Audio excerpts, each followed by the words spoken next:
So we've talked about the four main communities that comprise the Manosphere. We've reviewed the terminology and the basics of the ideology. In this episode, we're going to look at the influencers themselves.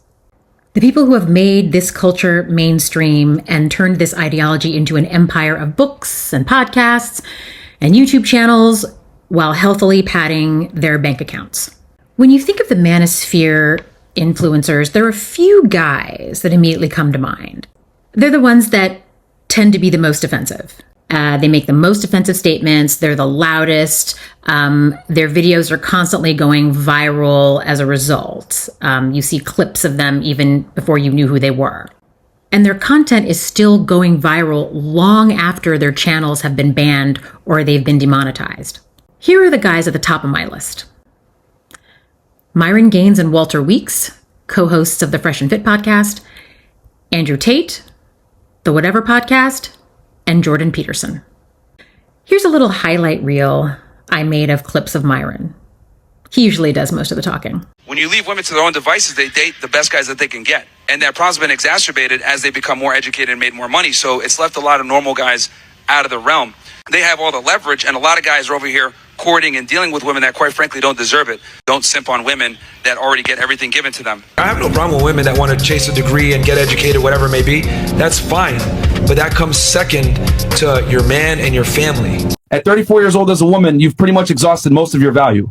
Women are given their value by Mother Nature, and Father Time takes it away. Are your views on women based on data or personal rejection? Here we go, the whole you're an incel thing. Okay. Because on a podcast about 2 months ago, didn't you just say you got your first girlfriend and you're like 30?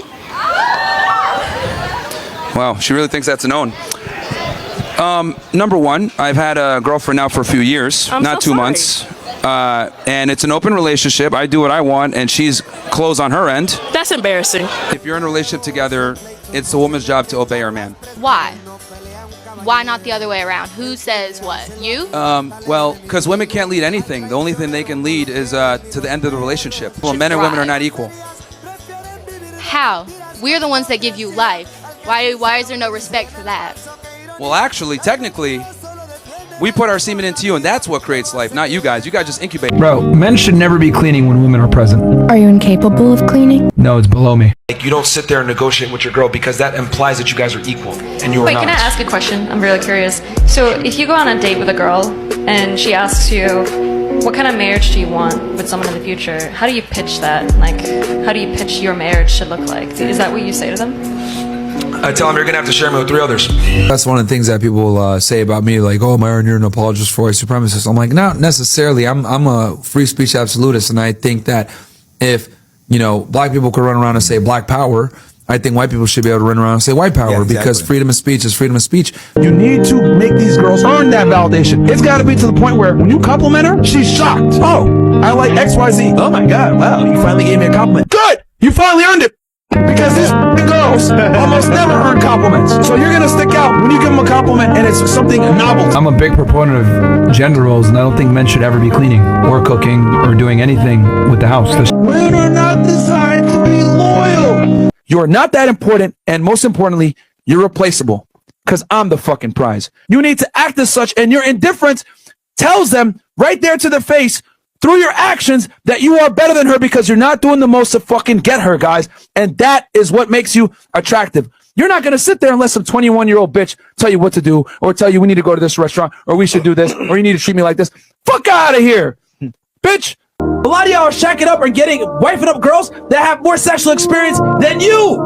She's been around dudes. She knows the game. Then your dumbass ends up, oh, let me walk down the aisle with this girl. Next thing you know, 6 months later, you're getting fucking divorced or you're getting broken up with. I don't give a fuck what anybody says.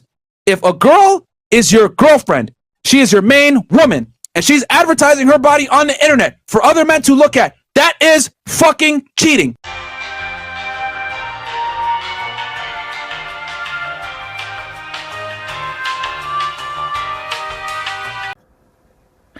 Waxing poetically about women.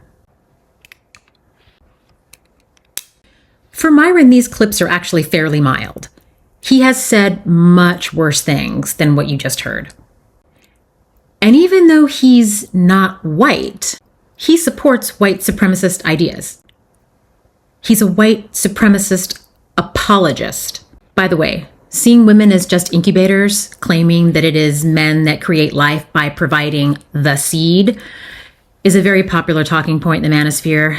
I have heard women on live streams try and explain basic reproductive biology to red pillars on these discussion panels. Women who are scientists and medical professionals. These men will tell a woman with a PhD in cellular biology and an OBGYN with 20 years of experience treating pregnant women that they are wrong about how human reproduction works. It is truly stunning to watch. That statement is laughable, but it's also very revealing. I don't think it's a misunderstanding of biology.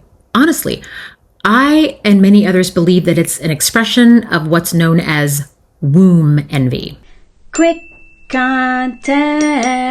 Womb envy edition. The American Psychological Association defines womb envy as the psychoanalytic theory that describes the envy felt by some men for the reproductive capacity of women, regarded as an unconscious motive that leads them to denigrate women. The Manosphere's obsession with framing men as the sole creators of life is just another way for them to attempt to control the one thing that they can't replicate: the generative, life-sustaining capacity of a woman.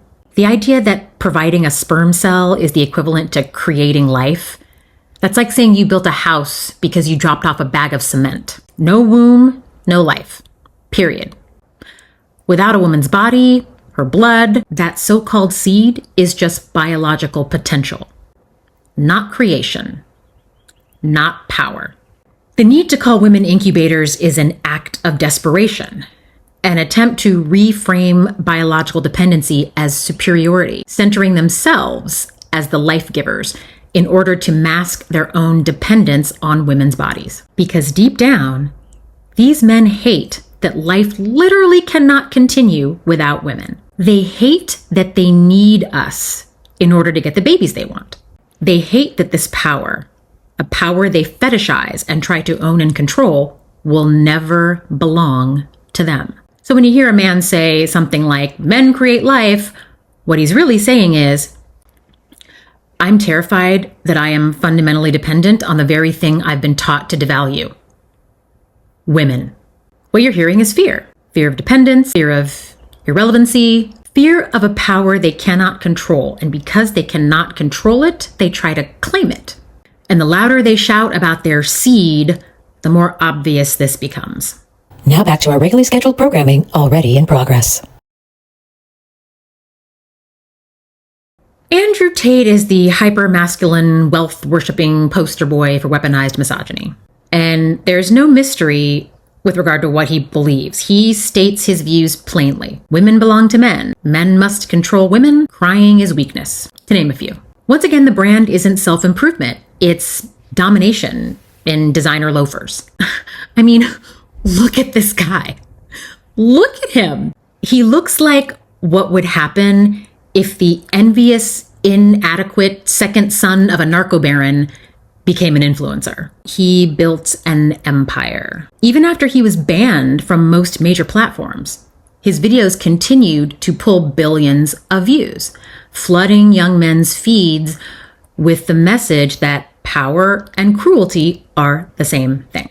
Tate doesn't just perform masculinity, he sells it. Domination, aggression, and wealth as proof of superiority. And if you think he is just controversial or politically incorrect, think again. In 2022, he was arrested for rape, human trafficking, and coercing women to create online pornography. In the world of sex trafficking, he and his brother Tristan are what is known as Romeo pimps. A Romeo pimp is a sex trafficker who uses fraud and deception to lure their victims in by pretending to be their boyfriend. They recruit women by making these women believe that they're interested in having a romantic relationship with them. Then they transport them to another country to live in these houses where they're forced to act in porn videos sold online. mostly webcam work, as I understand it. And they look specifically for young, impressionable women who will be wowed by their image and the glamorous lifestyle that they represent. Romeo pimping has long been a common method of sex traffickers to recruit women and girls. It's textbook. Daria Gusa was a 16-year-old high school student in Romania when she received a private message from Andrew Tate on Instagram. In 2023, the BBC reported that Daria is one of 2 teenagers who described how Andrew and Tristan approached them online, apparently using the standard formula. It was clear by their profiles, these girls, that they were in high school. Daria said, "We had our high school in our bio and everything. I think he was just trying to find girls who were as innocent and naive as possible, in my opinion. Very smart, discerning girl." She provided a screenshot of the message to law enforcement. She didn't reply, but some of her friends did. But she likely felt comfortable speaking out more so than the others because her father is a prominent Romanian politician. Tate openly admits to running a webcam studio for over a decade. Quote, "Over 50% of my employees were actually my girlfriends at the time. And of all my girlfriends, none of them were in the adult entertainment industry before they met me." Bro, why are you bragging about this? How is this a selling point?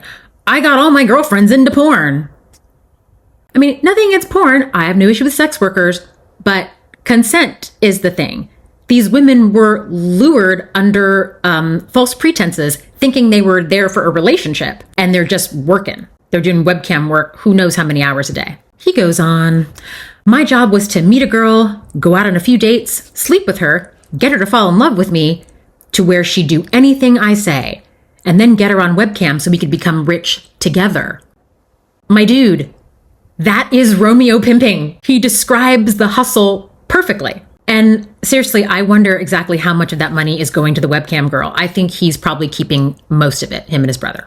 His head of security, Bogdan Stanciu, told the BBC that over 100 women had passed through Tate's compound in Bucharest since he began working there. Most of them were under the age of 25. But the security guard doesn't believe the allegations against Tate and just thinks that these girls were young and stupid and they just should have known better.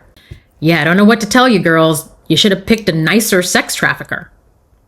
He also openly admitted to why he moved to Romania, because of the Me Too movement. He thought that in a country like Romania, he could avoid being falsely accused of rape. "No, I am not a rapist, but I like the idea of being able to do what I want. I like being free. If you put yourself in the position to be raped, you must bear some responsibility." He put that on Twitter, y'all. None of this should be shocking at this point. We're 3.5 episodes in, y'all, halfway through the series. And you've probably figured out that in the Manosphere, being a criminal doesn't make you an outlier. Being a criminal, or excusing and promoting criminal activity, that is the business model. Andrew Tate is just the loudest. Whatever is the Manosphere's favorite bait shop, it's a podcast built on ambushing young women, bad faith debates, and endless monologues on why men are the real victims. The main host is a guy named Brian Atlas, who's also the creator and executive producer.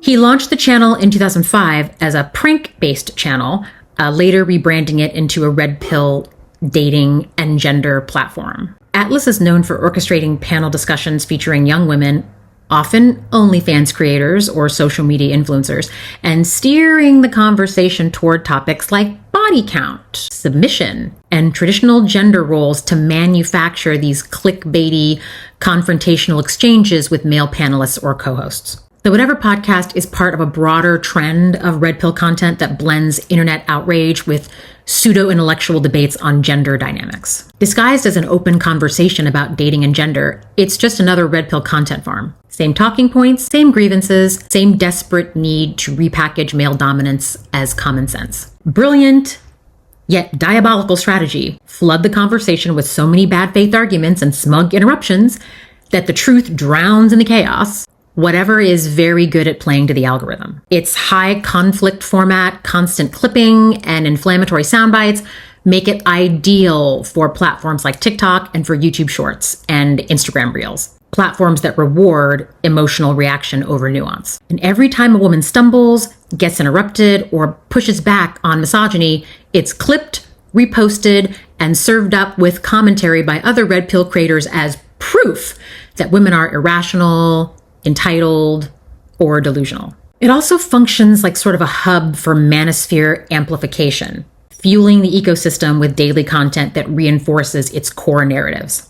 Since the show is so comically vapid, I'm just going to show you some quick highlights so we can move on. I crammed a man's brain into your head, and then your physiology changed tomorrow, and now you're in a man's body. And now suddenly your value structure and the way you think of things change. And in your head, you crave women who have a low body count. You marry a woman who's a virgin, and on her wedding night, she says these words to you. I saved my virginity for you. Nobody else ever got this but you, because that's how much I love you. How could a woman ever give you, the man, a better gift than that? A child saying yes to marriage. She gave you the most valuable thing she had ever, that she'll ever have. If you went to your parents and you asked them, you said, you know, I have a choice. I can either quit doing all of this tomorrow, right, and go get a job for like a tenth of this, or I can continue to do this and send you money.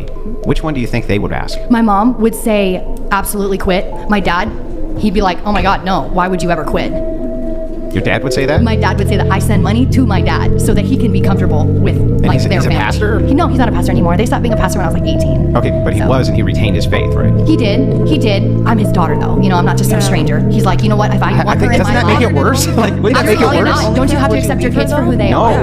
What? And so what? No. So if you had a kid and they were doing OnlyFans, what, you just disown them? Until they clean their life up, yeah. Wow, that's bad parenting? My family would 100% just. What about you're a bad kid? If I'm looking for a wife, I don't want her to have been with like more than 5 to 7 guys personally.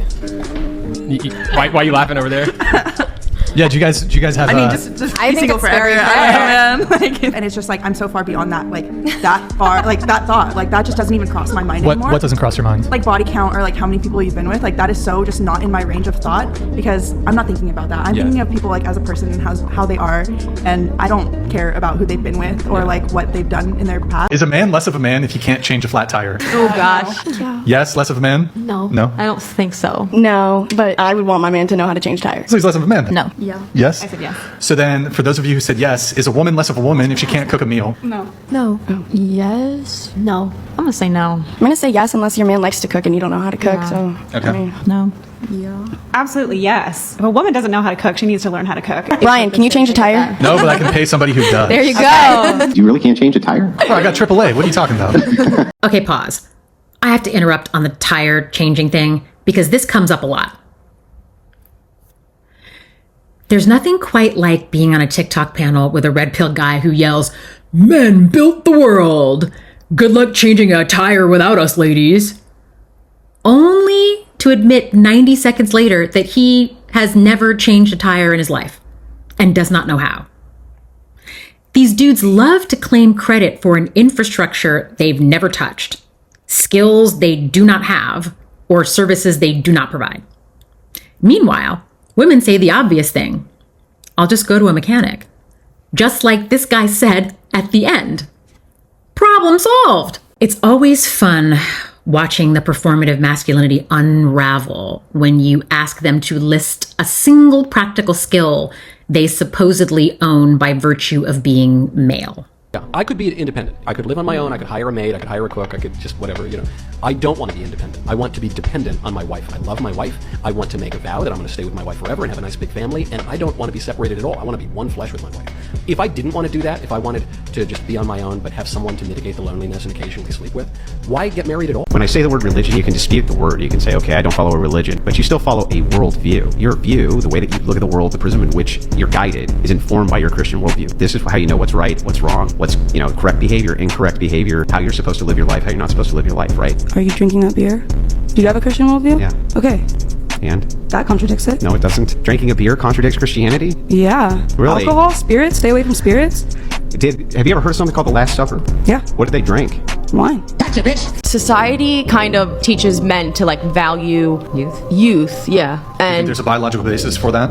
infantile type characteristics. Infantile. Yes, so they want hairless women, small, petite, like innocent, don't know shit. Okay, well, I can just do the same sort of pathologizing towards women. So women who are desirous of tall men, they're incestophiles because they think of tall men, they think of their fathers. Or women who like big muscular men. Again, I'm just using your same like ridiculous logic back at you.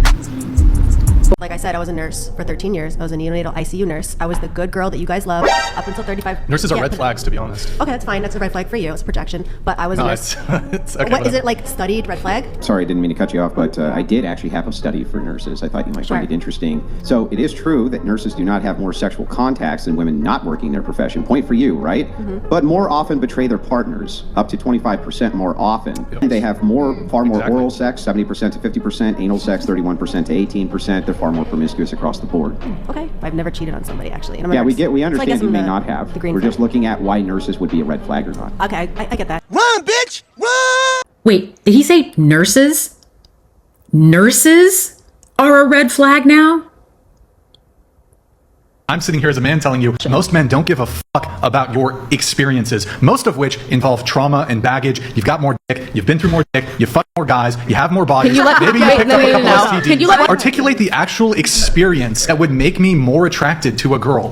What's the experience? My wife does things with my child that I can't even dream of doing, such as having an intuition, compassion, empathy. She can operate on 30 minutes of sleep. I need 8 hours, or else I'm like a Don't underestimate yourself, Charlie. Hold on a second. No, hold on. No, women have a different giftedness, I believe, given by God, that is completely different men. I never said smarter. In fact, a woman's intuition is far better than my intuition. I trust my wife's gut when it comes to people, when it comes to relationships, and she leans on me for, investments or politics. We are given different gifting. Now, that having said, some women have a gifting in that direction. There is a general rule, and the general rule is that women are far more gifted at people and caretaking and the intimate.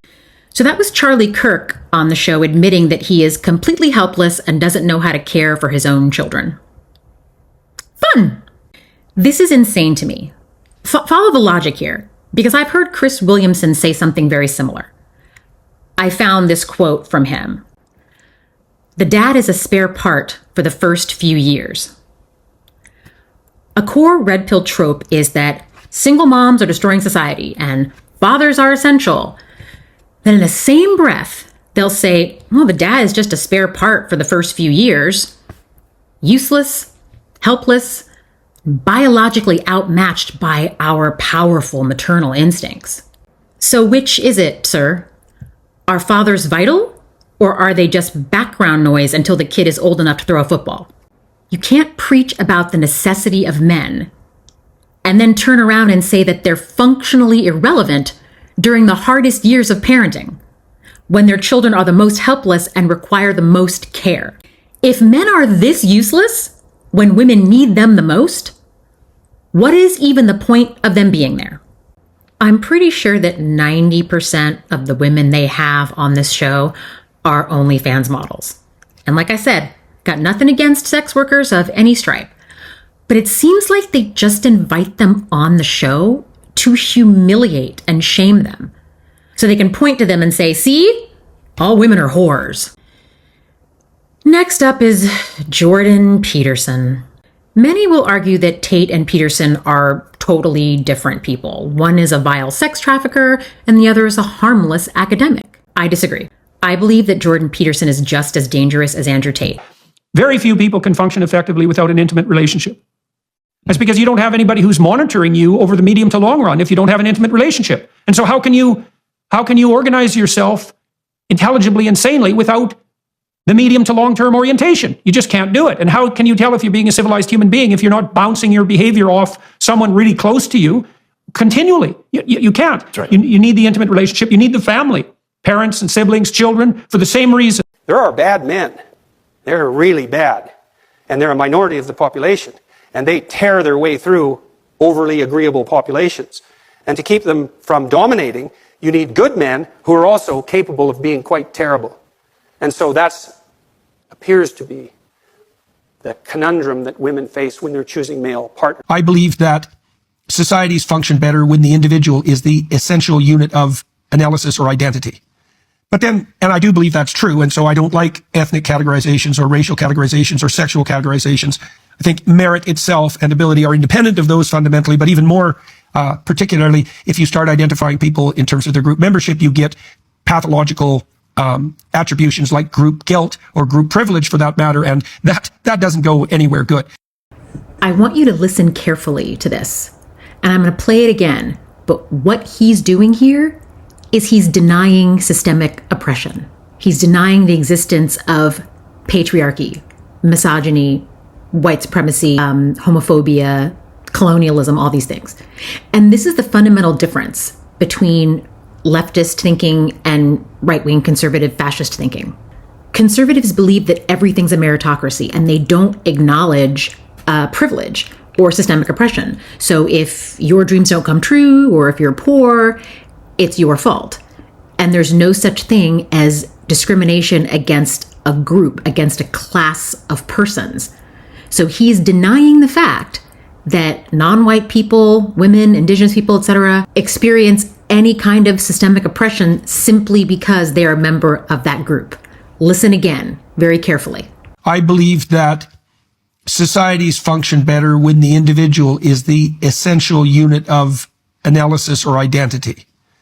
But then, and I do believe that's true, and so I don't like ethnic categorizations or racial categorizations or sexual categorizations. I think merit itself and ability are independent of those fundamentally, but even more particularly if you start identifying people in terms of their group membership, you get pathological attributions like group guilt or group privilege for that matter, and that doesn't go anywhere good. Those who have swords and know how to use them, but keep them sheathed, will inherit the world. You should be a monster. You know, because everyone says, well, you should be harmless, virtuous. You shouldn't do anyone any harm. You should sheath your competitive instinct. You shouldn't try to win. You know, you don't want to be too aggressive. You don't want to be too assertive. You want to take a back seat and all of that. It's like, no. Wrong. You should be a monster, an absolute monster, and then you should learn how to control it.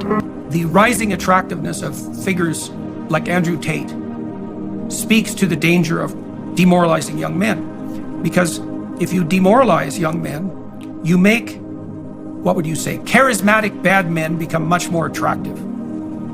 Because they're the men who say, well, to hell with all of this idiot constraint and pathetic morality, I'm just going to go and do whatever the hell I want. The female myth, Beauty and the Beast. In the Disney movie Beauty and the Beast, the woman, who's quite a stellar character, she's beautiful and she's wise and she's intelligent, she has her choice. She's got loser, the village men. She's got narcissist, that's Gaston. And she's got beast. Gaston is after her, wants to charm her. She goes for the beast. He's a traumatized monster even, but she hopes that he's tameable, that she can bring him into relationship. Like a good beast has options, but he'll forego the options for the relationship. That's the female sexual fantasy. Now that's rough, right? Because how likely is it that you're going to be able to tame a beast? Not that likely, but pretty damn useful if you can do it. Then you have someone who can keep the real beasts at bay. Women have to negotiate a very tight line because they're looking for men who are disagreeable enough to be able to tell the monsters to go to hell, but who are generous and productive enough to share. Virtually every woman I've ever met, with almost no exceptions, and this includes extremely high-achieving women on the career front, pretty much by the time they're in their late 20s, their primary goal is to have a child.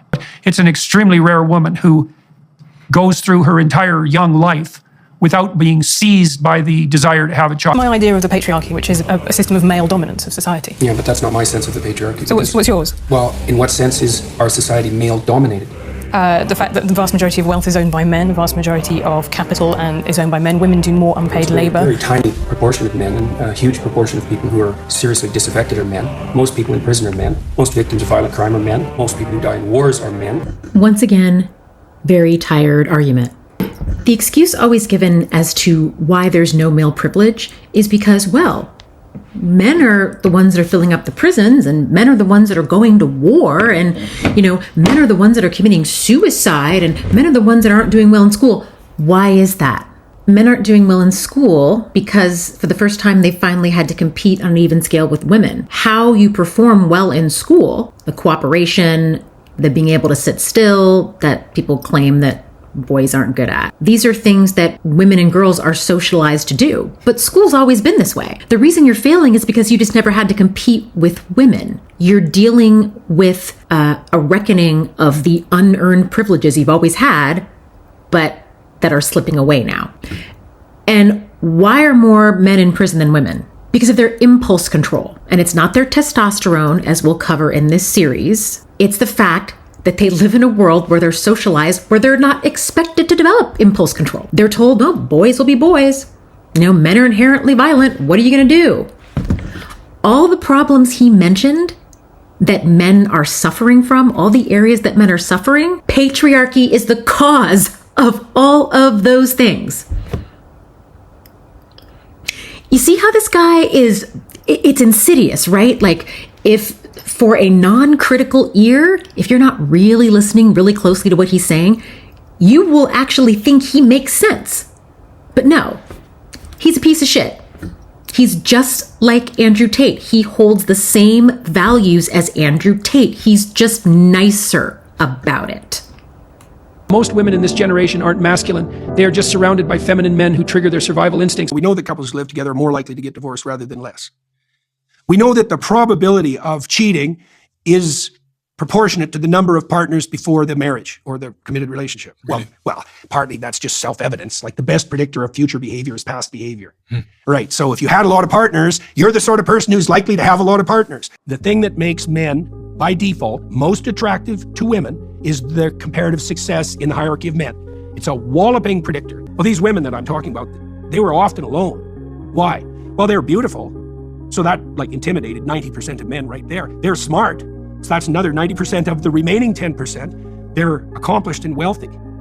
Well, first of all, who's going to approach them? And second, who are they going to accept? Because women are hypergamous. Let's talk about the so-called differences between Tate and Peterson, because frankly, they're cosmetic. One screams, the other one sighs. One wears a chain, the other one wears a tie. But underneath the tone and the tweed, the message is the same. Women exist to regulate male chaos, and any deviation from traditional gender roles is a threat to civilization. Tate tells boys to dominate women or risk being seen as weak. And Peterson tells men to put their lives in order and find a submissive partner who won't challenge them. Tate sells rage and greed. Peterson sells anxiety. But both of them frame masculinity as fragile, and both of them blame women and feminism for that fragility. What makes Peterson even more dangerous, in my opinion, is that he's wrapped in a cloak of credibility. He speaks softly, he quotes Carl Jung, he uses big words. And that's the trick. Respectability is a delivery system. Peterson makes misogyny palatable to people who would never in a million years click on an Andrew Tate video. He gives insecure men just enough intellectual frosting to justify their entitlement cake. He's the gateway drug for soft red pill ideology. Less obvious, more insidious. And this isn't new. Soft patriarchy has a long history. In the 19th century, women were called the moral centers of the home, but only because they weren't allowed in public life. Victorian ideals of femininity praised women for their gentleness and their purity while denying them property rights, education, and legal protection. And then in the 1950s, the post-war media told women that their highest calling was being a homemaker, not because they were incapable of more, but because they were too important to waste their valuable time outside of the home. That's soft patriarchy, oppression wrapped in flattery. And that's Jordan Peterson's lane. He doesn't scream, go back to the kitchen. He just politely suggests that society collapses when women want too much out of life. So no, he's not a more reasonable alternative to the Manosphere. He's its academic wing. Honorable mention goes to the late Kevin Samuels. He was an image consultant and red pill influencer. He told men to level up, build wealth, get in shape, dress well, and stay disciplined. Meanwhile, he told women to soften up, embrace their femininity, be cooperative, and secure a husband while they're young. He called out what he viewed as unrealistic expectations in the dating world. Women, he argued, were chasing elite men while rejecting average guys. Same old, same old. This is that hypergamy bullshit. His sharpest critiques were, of course, reserved for the Black community, where he blamed the high out-of-wedlock birth rate and low marriage rate on a departure from so-called traditional values. Just a run-of-the-mill misogynist. He shamed women, upheld double standards, and did not live by the values he preached. He was unmarried, twice divorced, bragged about having casual sex. Interestingly, though, he did not start out as a Manosphere guy. He worked in marketing before founding his own company and becoming an image consultant. He only shifted to the misogynistic content when he realized he could make more money that way. Samuels died in 2022, and the way he died, oof, the irony of it. He was found unresponsive in his home after sex with a woman that he met that night. How do we know this? Because she made the 911 call, and she struggled to provide his address because she had never been to his house before that night because they had literally just met. The man who railed against casual sex died while having a one-night stand. This concludes our discussion about the obvious players.